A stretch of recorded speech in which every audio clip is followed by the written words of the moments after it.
कितना जरूरी सीए। नमस्कार, न्यूज इंडिया आप देख रहे हैं, मैं आपके साथ सागर मिश्रा। आज के दिन चर्चा इसी बात को लेकर है पूरे देश भर में कि आखिर सीए कितना जरूरी है। और लोकसभा चुनाव से पहले एक बड़ी खबर आपकी टीवी स्क्रीन पर, सीए लागू कर सकती है केंद्र की सरकार 26 जनवरी से पहले। यह जारी हो सकता है, नोटिफिकेशन इसका जारी किया जाएगा। ऑनलाइन पोर्टल पर जाकर आप रजिस्ट्रेशन आप कराइए। उसके बाद केंद्र की सरकार ये तय करेगी कि आपको नागरिकता देनी है या फिर नहीं। नागरिकता संशोधन कानून को लेकर आपने देखा होगा सन 2019 में जिस तरह से असम की हम बात करें, बंगाल की हम बात करें, जमकर आपने उपद्रव देखे थे। लगभग 100 लोगों की जानें चली गई थी। 4 साल का लंबा इंतजार लगा और अब केंद्र की सरकार कह रही है कि इसके लिए जल्द ही अब नोटिफिकेशन अब जारी किया जाएगा और इसको ग्राउंड पर उतारा जाएगा। कुछ ग्राफिक्स होंगे, उसे भी एक बार दिखाइएगा कि आखिर कितना जरूरी है ये कानून और इस महीने कैसे इसको धरातल पर उतारने की तैयारी है। केंद्र की सरकार क्या कह रही है, क्योंकि इस समय बयानबाजी का दौर लगातार जारी है सीए को लेकर। अगर हम बात करें इस कानून की तो 3 देश यानी कि अफगानिस्तान, पाकिस्तान, बांग्लादेश, इन तीनों देशों के जो भी लोग पहुंचे भारत के अंदर 31 दिसंबर 2014 तक, वो अब यहां पर रजिस्ट्रेशन कराएंगे ऑनलाइन जाकर, फिर उनकी नागरिकता तय की जाएगी। कुछ एलिमेंट्स हैं, हम आपको दिखाते हैं कि आखिर ये कितना जरूरी है और अब इस पर यह सियासी रार क्यों छिड़ी है।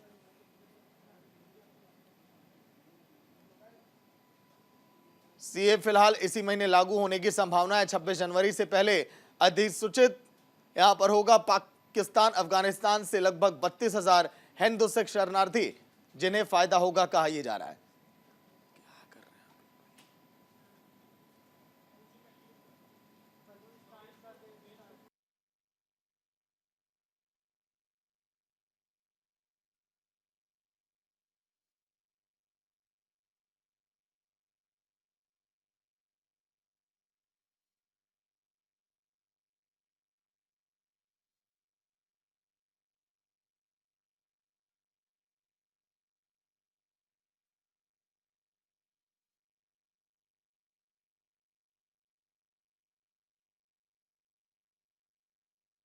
तो चलिए ग्राफिक्स आपको दिखाते हैं कि आखिर ये कितना जरूरी है सीए और इसको लेकर अब फिलहाल एक बार फिर से चर्चाएं क्यों हैं देश भर के अंदर।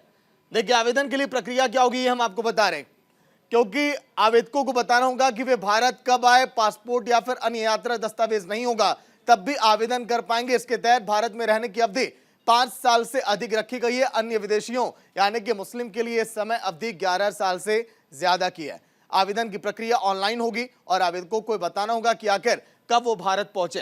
अन्य ग्राफिक्स अब दिखाइए, जल्दी से फिर चलेंगे चर्चा पर।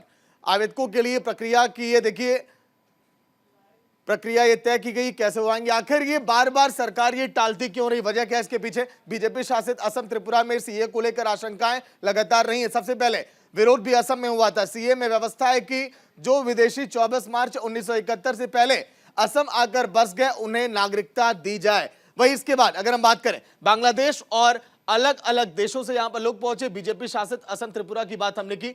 आगे और भी एलिमेंट्स हैं कि आखिर सीए को लेकर किस तरह से पहले 4 सालों में राजनीतिक टकराव भी यहां पर कई बार देखे गए।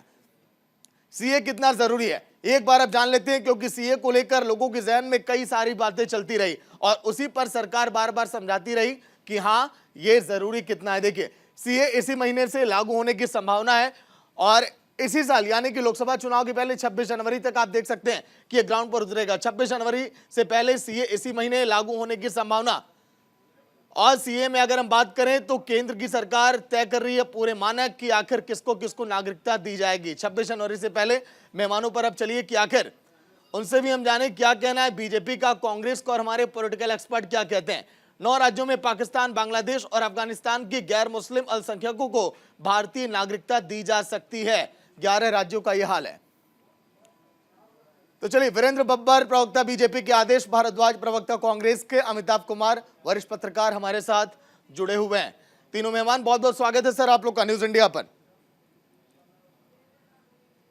वीरेंद्र बब्बर प्रवक्ता बीजेपी के, वीरेंद्र जी तैयारी कितनी हो गई आप लोग की सीए को लेकर, कैसे इसको ग्राउंड पर उतारेंगे, क्योंकि लोगों को देखिए समझाने में काफी वक्त लग गया। देखिए, जहां तक बात है तैयारी की, तो आप समझते हैं कि आज देश के अंदर जो सरकार चल रही है वो कभी आधे अधूरे काम या आधी अधूरी बात नहीं करती। और हमारे देश के प्रधानमंत्री आदरणीय श्री नरेंद्र मोदी जी और हमारे देश के गृह मंत्री आदरणीय श्री अमित शाह जी ने, हर व्यक्ति का एक इतिहास होता है, वो बताता है कि वो जो कहते हैं और वो करते हैं और निस्वार्थ रूप से सबका साथ, सबका विश्वास और सबको साथ लेकर के चलते हैं। जी। और यदि ऐसा गृह मंत्रालय की ओर से कहा जा रहा है कि निश्चित रूप से ये जल्दी लागू हो जाएगा, तो मैं पूरे विश्वास के साथ कह सकता हूं कि बिना तैयारी के इस प्रकार की बात हमारे देश के गृह मंत्रालय के माध्यम से कम आजकल निकलती नहीं। जो कहा है वो पूरी तैयारी के साथ कहा है, जो कहा है वो किया है और जो कहेंगे वो करेंगे। ऐसा पूरा विश्वास के साथ कह सकता हूँ, तैयारी में कोई कमी नहीं है।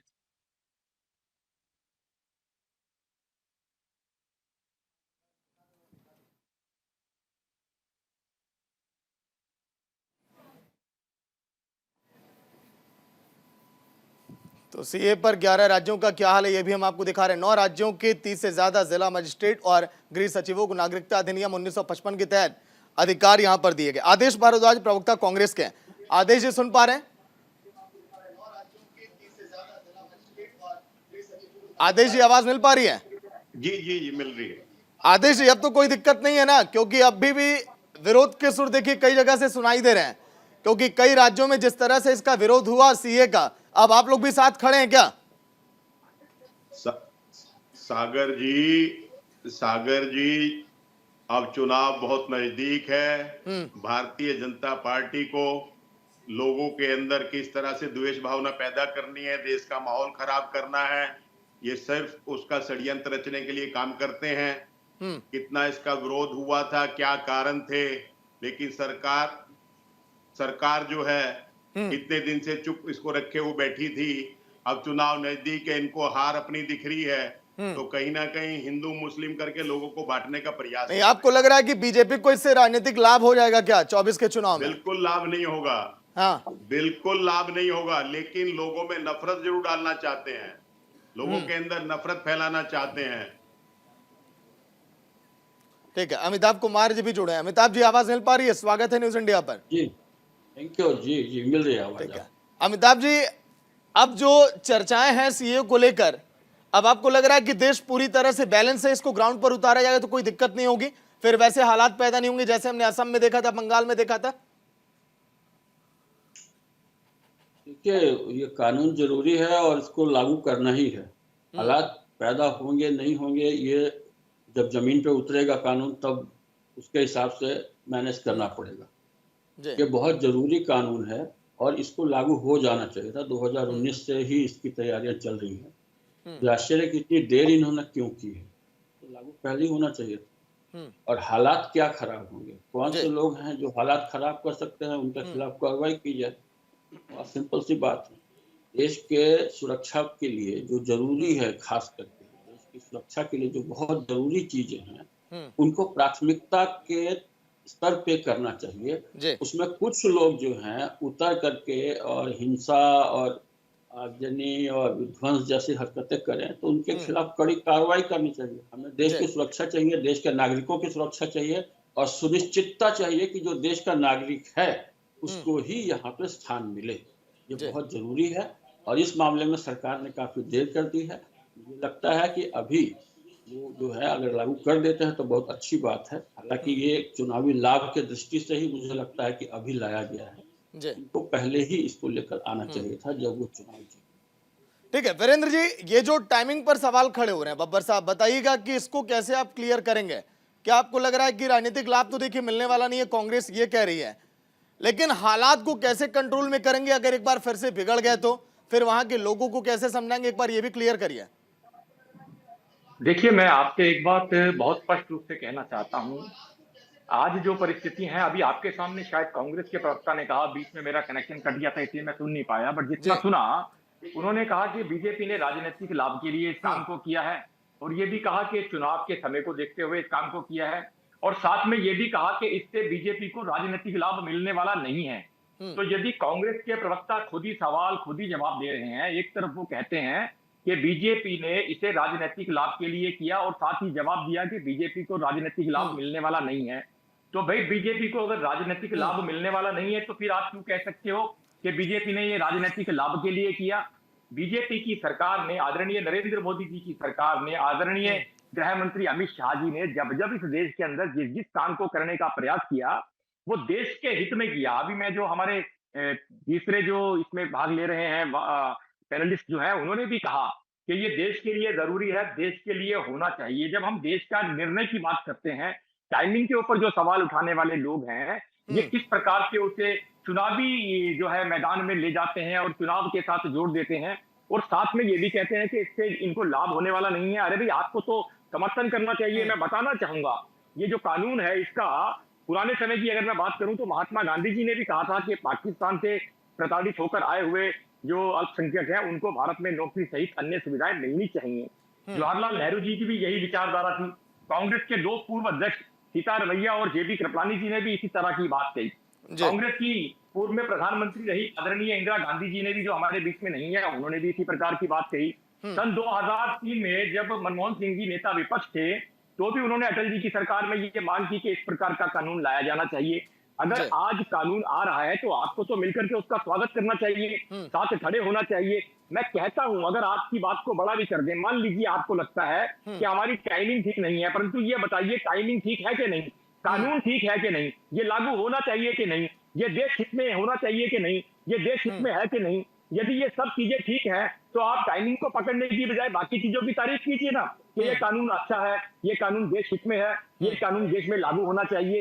इस प्रकार की बातें न कर करके आप इसे चुनाव के साथ जोड़ते हैं कि चुनावी फायदे के लिए किया, चुनावी लाभ के लिए किया, और साथ ही डिसीजन भी दे देते हैं कि इससे चुनावी लाभ होने वाला नहीं है। अरे भाई, ये मोदी जी की और अमित शाह जी की सरकार है, भारतीय जनता पार्टी की सरकार है। देश हित में जो भी काम जब आवश्यकता होगी उसे किया जाएगा। और जो लोग सरकार, ठीक है आदेश जी, आपका जवाब दे रहे हैं। ठीक है, दर्शकों को एक बार यह भी मैं बता दूं कि न्यूज इंडिया जिम्मेदार चैनल होने के नाते एक तरफ आपको यह भी दिखा रहा है कि आवेदन की प्रक्रिया क्या है, लोगों के मन में आशंकाएं क्या थी सीए को लेकर, यह भी हम दूर कर रहे हैं। एक एक अभी तक बारीकियां जो सामने आई, जहां पर दिक्कतें थी, वो सब कुछ हम दिखा रहे हैं, और इसी पर आज सवाल जवाब का दौर भी चल रहा है।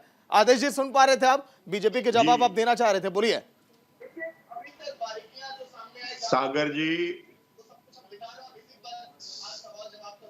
सागर जी, आप तीनों मेहमानों में से किसी के मोबाइल की आवाज आ रही है सर ऑन एयर, वो थोड़ी दिक्कत कर रहा है। बोलिए आदेश। और कथनी में अंतर है। अगर मनमोहन सिंह जी के समय की बात करें तो हमने 87,000 लोगों को डिकोड किया था भारत की सीमाओं से, जो दूसरे देश के लोग हमारे देश में घुस रहे थे। और अगर मोदी जी के पहले कार्यकाल की बात करें, 2014 से 2019 तक जो देश की बात करते हैं, इन्होंने 700 कुछ लोगों को डिकोड किया था। कहां पे 87,000 लोग और कहां पे सिर्फ 700 लोग। और इस कार्यकाल की बात करें तो अभी तक सिर्फ 900 कुछ लोगों को डिकोड किया गया है। तो ये सिर्फ और सिर्फ इनकी करनी और कथनी में अंतर है। देश के अंदर पर्याप्त कानून है, कोई भी व्यक्ति देश के अंदर घुसपैठ नहीं कर सकता। घुसपैठ अगर करता है तो उसको किस तरह से बाहर करना है, ये देश में ऑलरेडी पहले से है। और हमने उसी नियम के तहत 87,000 लोगों को डिकोड किया मनमोहन सिंह जी के 10 साल के कार्यकाल में। लेकिन आज कानून वैसे ही है, लेकिन उसके ऊपर काम नहीं हो रहा। हमारी बॉर्डर पे हमारी सेनाएं हैं, सब चीजों के नियम कायदे तय हैं, लेकिन नियम कायदे का के ऊपर काम करना होता है। इन्होंने नियम कायदे पे काम ना करके नई नई चीजें इस तरह से पैदा करनी है जिससे देश में इस तरह का माहौल बने। चाहे जैसे ही मोदी जी की सरकार बनी 2014 में, जो दुनिया का सबसे खूबसूरत लैंड एक्विजिशन बिल हमारी सरकार ने बनाया। लेकिन आदेश जी, यूनिफॉर्म सिविल कोड की हम बात करें, नागरिकता संशोधन कानून की हम बात करें, इन सभी चीजों को लेकर बार बार सर विपक्ष में खलबली क्यों देखी गई? हमें नहीं लगता कि आपत्ति होनी चाहिए, अगर देश के हिसाब से अगर है तो, अगर सबके हित में है तो। सागर जी, आपने देखा मिजोरम की पुलिस आसाम की पुलिस पे गोली चला रही है। आसाम की पुलिस ने मिजोरम के पुलिस के जवानों पर गोलियां चलाई, 5 से ज्यादा जवान शहीद हो गए इन्हीं के कार्यकाल में। सारे देश ने देखा। आप लोग आज मीडिया कहीं ना कहीं देश को सच को दिखाता नहीं है। सिर्फ पाकिस्तान से हमारे संबंध अच्छे नहीं थे, आज सारे आसपास के देशों से हमारे संबंध खराब होते जा रहे हैं। हमारा एक राज्य की पुलिस दूसरे राज्य के ऊपर गोलियां चला रही है। मणिपुर में किस तरह से आगजनी हो रही है, किस तरह से हमारी महिलाओं को नंगा घुमाया जा रहा है। और वहां के मुख्यमंत्री कहते हैं कि ये तो सैकड़ों घटनाएं ऐसी होती हैं, उसके बावजूद प्रधानमंत्री वहां नहीं जाते, उसके ऊपर कोई जवाब पार्लियामेंट में नहीं देते, कोई चर्चा पार्लियामेंट में नहीं करना चाहते, और विपक्ष नहीं को तो भर देते आदेश जी, हैं। लगता है मणिपुर पर आप डिबेट में नहीं थे हमारे साथ। सर, मणिपुर की भी तस्वीरें हम दिखाए, जहां पर ऐसे हालात पैदा होते हैं हम दिखाते हैं सर। अन्य मीडिया चैनलों को दोष आप दीजिएगा, हम जो करते हैं हम जानते हैं। हाँ, मैं बिल्कुल, सागर जी आपका प्रेस्टिजियस चैनल है। मैं मीडिया के एक बहुत बड़ा वर्ग इस तरह से हो गया जो कहीं ना कहीं सरकार की गलतियों को दिखाता ही नहीं है, ठीक है, सरकार की खामियों ठीक है। को उजागर ही नहीं अमिताभ करता, जी हैं, अमिताभ सच जी, को दिखाता ही नहीं है। यूनिफॉर्म सिविल कोड को भी चलिए हम इसे में ऐड कर लेते हैं, और सीए की बात हम कर ही रहे हैं। इस तरह के मुद्दों पर विपक्ष लगातार देखिए पलटवार करता रहा सरकार पर। क्या अब ये सही समय है लोकसभा चुनाव के पहले बीजेपी के लिए? कितना बड़ा स्टंट ये साबित होगा बीजेपी के लिए, एक बार ये भी मैं आपसे जानना चाहूंगा अमिताभ जी। नहीं, बीजेपी ने तो निश्चित रूप से चुनाव के मद्देनजर जो है यह कदम उठाया। पहले यह कदम उठाया, इससे पूछा जाना चाहिए कि खासकर क्या कर रहे हैं। इसकी सुरक्षा का जब इतना मुद्दा था तो अंतिम दिनों में क्यों लागू? सीधी सीधी बात है। ये बात है कि कांग्रेस इन बातों का जिक्र कर रहे हैं, सज्जन विषय से हटकर चले जाते हैं। मणिपुर की समस्या की उन्होंने उनकी समस्या देने की इतना भयानक वहां पैदा करके रखा था, नशा का साम्राज्य वहां पर था, ठीक करना बहुत जरूरी है।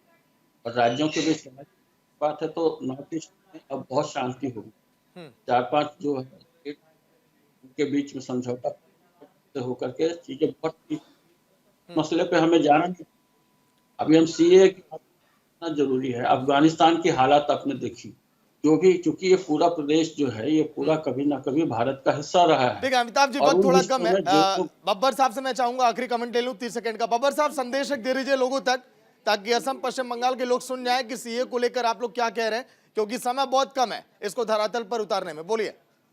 देखिए, निश्चित रूप से जब से ये कानून पास हुआ आपने देखा कि हमारी मनोस्थिति कितनी स्पष्ट थी। पहले जो योग्य व्यक्ति थे उनको 11 साल के लिए हिंदुस्तान में जो रहने के बाद ही इस काम के लिए अप्लाई कर सकते थे नागरिकता के लिए, परंतु सरकार ने उस समय सीमा को घटाकर 5 साल तक कर दिया। 2014 की सरकार ने डेडलाइन दे दी कि इससे पहले जो व्यक्ति 5 साल तक हमारे देश में रह रहा है, भले ही वो अवैध रूप से आया हो, परंतु वो इस काम के लिए, इस नागरिकता के लिए आवेदन कर सकता है। तो सही दिशा और स्पष्ट नीति की ओर हमारा देश इस सरकार के माध्यम से बढ़ रहा है। और जो ये बात कर रहे थे आदरणीय कांग्रेस के प्रवक्ता आदि कि हमने इतने डिपोर्ट कर दिए, उस समय इस देश के अंदर एक मजबूत सर समय में बंधे हम। आप लोगों का शुक्रिया, आप लोगों ने कीमती समय दिया। तो कितना जरूरी सीए, तीनों नेताओं की आपने राय सुनी, वरिष्ठ पत्रकार भी हमारे साथ थे, लेकिन जनवरी तक आखिरी लम्हे में इससे अब धरातल पर उतारना तैयारियां सरकार की हो चुकी हैं। वक्त एक छोटा सा ब्रेक, जल्द हाजिर होंगे।